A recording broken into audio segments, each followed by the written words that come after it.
Hi అండి. So, ఈ మధ్య అయితే మనుషులు యూట్యూబ్‌ని మంచి కంటే చెడుకే ఎక్కువగా యూజ్ చేస్తున్నారు. యూట్యూబ్‌లో ఏదైనా తెలియకపోతే సెర్చ్ చేస్తే ఇది ఎలా చేయాలి అనేది క్లియర్‌గా వస్తున్నాయి కదా వీడియోస్. సో, ప్రతి దాన్ని చూసి మనుషులైతే దాంట్లో ఉన్న చెడుని మాత్రం ఈజీగా అట్రాక్ట్ అయిపోతున్నారనమాట.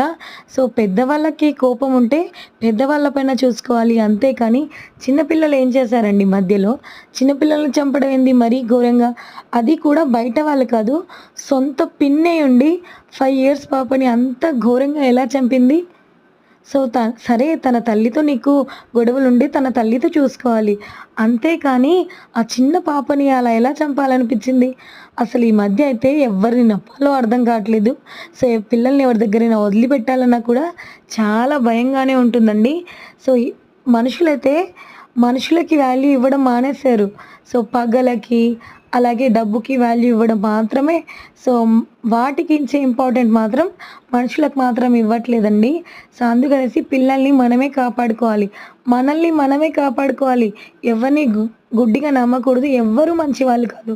మన అనుకున్న వాళ్ళు కూడా సో, ఎప్పుడో అప్పుడు మనకి చెడు చేసే వాళ్ళే ఉంటారు. అందుకనేసి సో, మనం మన జాగ్రత్తలో ఉండడం మంచిదనమాట. సో, పిల్లలనైనా సో, మనం ఎప్పుడూ కంట కనిపెట్టుకుంటూ ఉండాలనమాట. సో, ఎవరైనా మనతో గొడవ పడ్డారంటే వాళ్ళ నుంచి మనకెప్పుడో ఒకసారి చెడు అనేది కంపల్సరీగా వస్తుంది.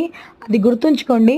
సో, అది గుర్తుంచుకోకుండా మళ్ళీ వాళ్ళ దగ్గరికి వాళ్ళేం చేస్తారులే, మర్చిపోతారులే అనుకుని వాళ్ళ దగ్గరికెళ్ళడం మాత్రం మనం చేసే తప్పే అవుతది.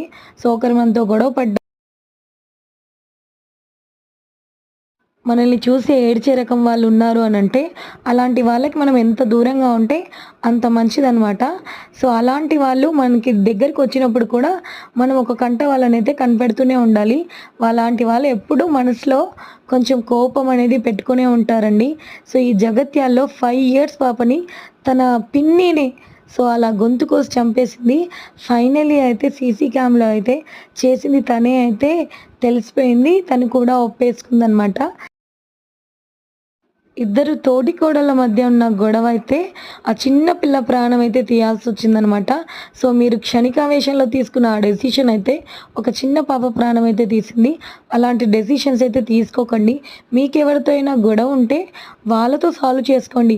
అలా పిల్లల పైన, వాళ్ళకి నచ్చిన వాళ్ళ పైన సో, వాళ్ళని చంపేసి వాళ్ళదేదో తీసేసుకుంటే వాళ్ళకి ఏడిపించేసి మీరేదో సాధించేసాం అనుకుంటారు కానీ సో, దానివల్ల మీకొచ్చే ప్రాబ్లమ్ ఏంటో తెలుసుకోలేకపోతున్నారు. సో, ఈ వీడియోని మీరేమంటారో కామెంట్ చేసి చెప్పండి. So, thank you for watching. Bye.